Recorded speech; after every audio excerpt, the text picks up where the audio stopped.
حضرت صفیہ نے پائی قربت خیر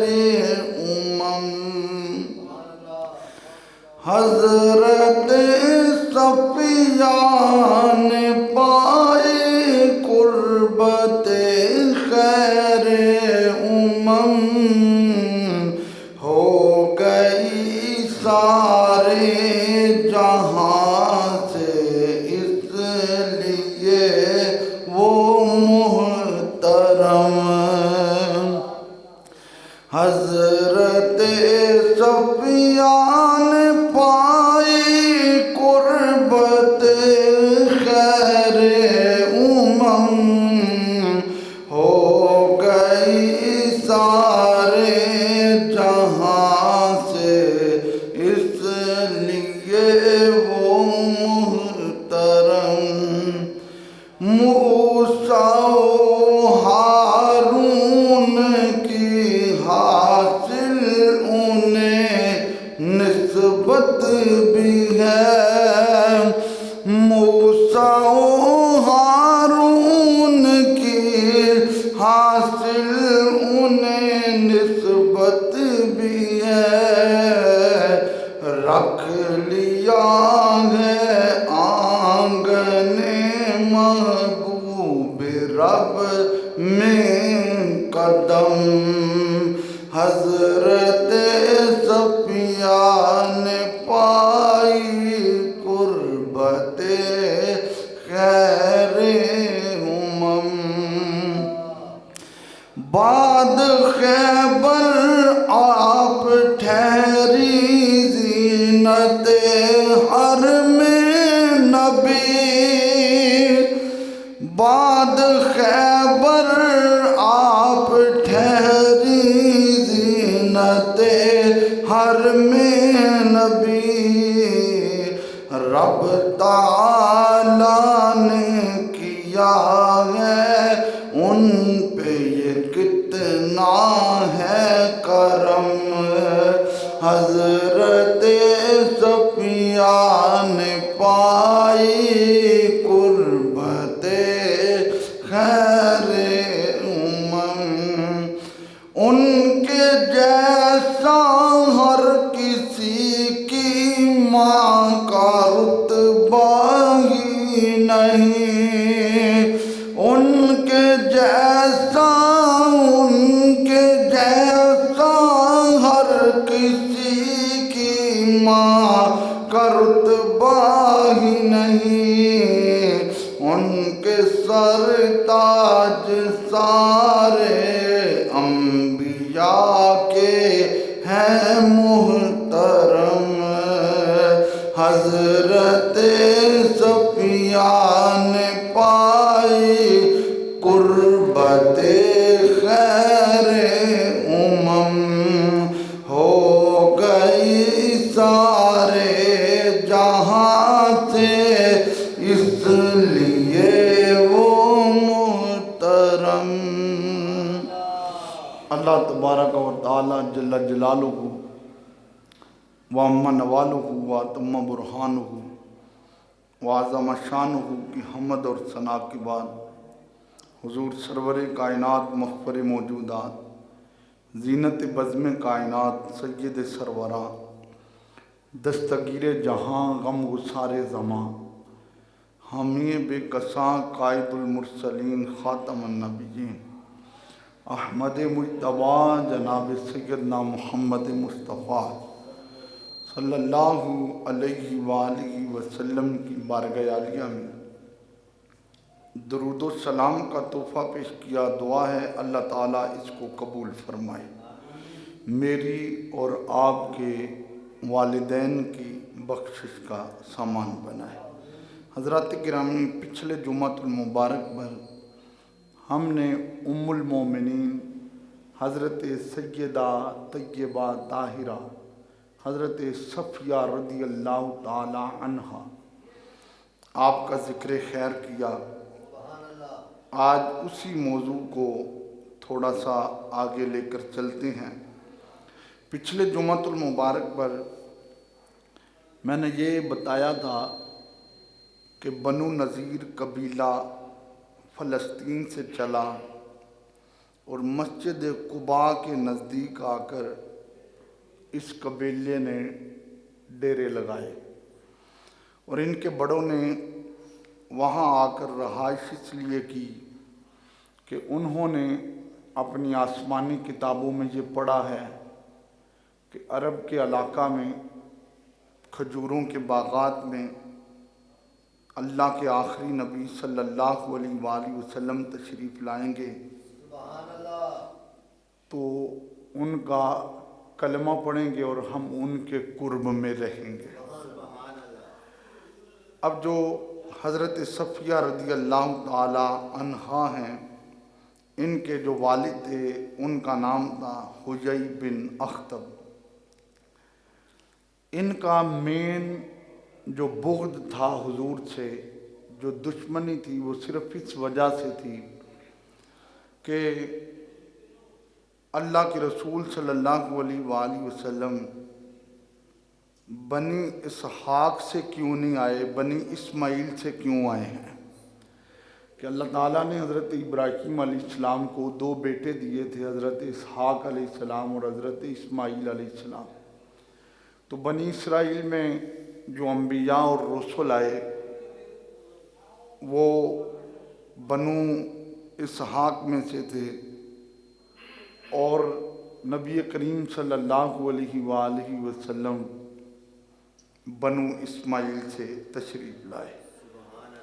اللہ کے رسول صلی اللہ علیہ وآلہ وسلم نے ان کے ساتھ معاہدہ جات بھی کیے، اور یہ جبکہ میں پہلے پچھلے جمعۃ المبارک پہ بتا چکا ہوں کہ سیاسی طور پہ، معاشی طور پہ یہ پورے مدینہ المنورہ پہ اپنا قبضہ جما چکے تھے،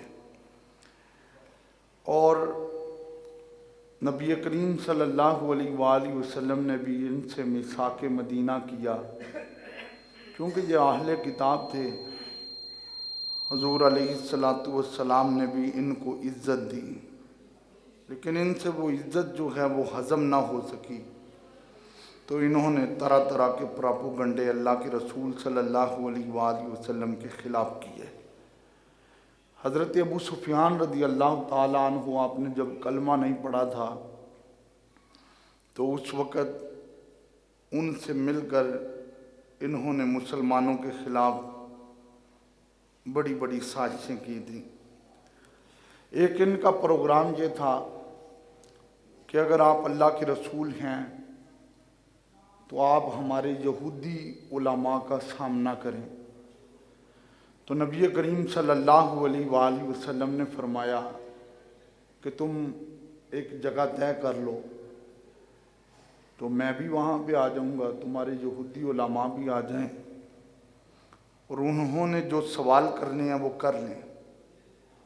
تو اس قبیلے نے یہ پروگرام بنایا کہ 3 انہوں نے اپنی تورات کے علماء لیے اور ان کے ہاتھوں میں ایک ایک خنجر دیا، اور کہا کہ جب حضور علیہ السلام تمہارے سامنے آئیں تو تم نے اس خنجر کے ساتھ نبی کریم صلی اللہ علیہ وآلہ وسلم کو معاذ اللہ ختم کر دینا ہے۔ اللہ تعالیٰ نے اس ناپاک ارادے سے اپنے پیارے محبوب علیہ السلام کو آگاہ فرمایا، اور اللہ نے فرمایا پیارے محبوب صلی اللہ علیہ وآلہ وسلم، تم نے اس باغ میں جا کر ان یہودیوں کے علماء سے ملاقات نہیں کرنی ہے۔ روک دیا گیا صرف اس وجہ سے کہ وہ تم سے سوال کرنے نہیں آئیں گے، وہ تو تمہیں ختم کرنے کے لیے وہاں جمع ہوں گے۔ تو اس طرح کی سازشیں کی تھیں۔ آخر ایک وقت آیا کہ نبی کریم صلی اللہ علیہ وآلہ وسلم نے بنو نذیر کو وہاں سے مدینے سے نکالنے کا حکم دے دیا۔ اس کی مین وجہ کیا بنی؟ آپ جتنے بیٹھے ہیں توجہ میری طرف رکھیں، کیونکہ بڑا اہم موضوع ہے اور بڑا خوبصورت موضوع ہے۔ حضور علیہ الصلوۃ والسلام نے ان کو مدینے سے نکالنے کا حکم کیوں دیا؟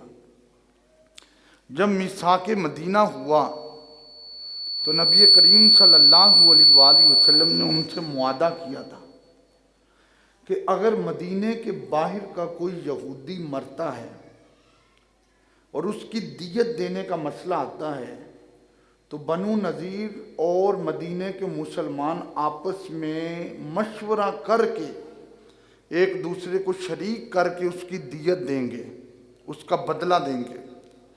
اور اسی طرح اگر کوئی مسلمان شہید ہوتا ہے تو اس کی دیت کا مسئلہ آتا ہے تو پھر بھی ہم اکٹھے ہو کر شریک ہو کر مشورہ کر کے اس کی دیت کا معاملہ کریں گے۔ مدینۃ المنورہ کے قرب میں مسلمانوں کی ایک جنگ ہوئی، ایک کنویں کے سلسلہ میں۔ یہ بھی ایک الگ موضوع ہے، جب یہ اللہ نے زندگی دی تو اس پہ بھی تبصرہ کریں گے۔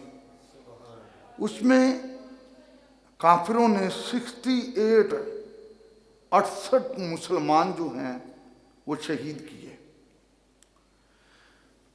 اب نبی کریم صلی اللہ علیہ وآلہ وسلم کے ایک صحابی ہیں حضرت عمر بن امیہ زمری رضی اللہ عنہ، یہ مدینۃ المنورہ سے باہر آ رہے تھے۔ ان کو راستے میں 2 بندے ملے۔ انہوں نے ان دونوں بندوں سے پوچھا کہ تم کون ہو، کس قبیلے کے ہو؟ تو انہوں نے کہا کہ ہم بنو کلاب اور بنو عامر کے ہیں۔ بڑی توجہ طلب باتیں ہیں، ہم بنو کلاب اور بنو عامر کی ہیں۔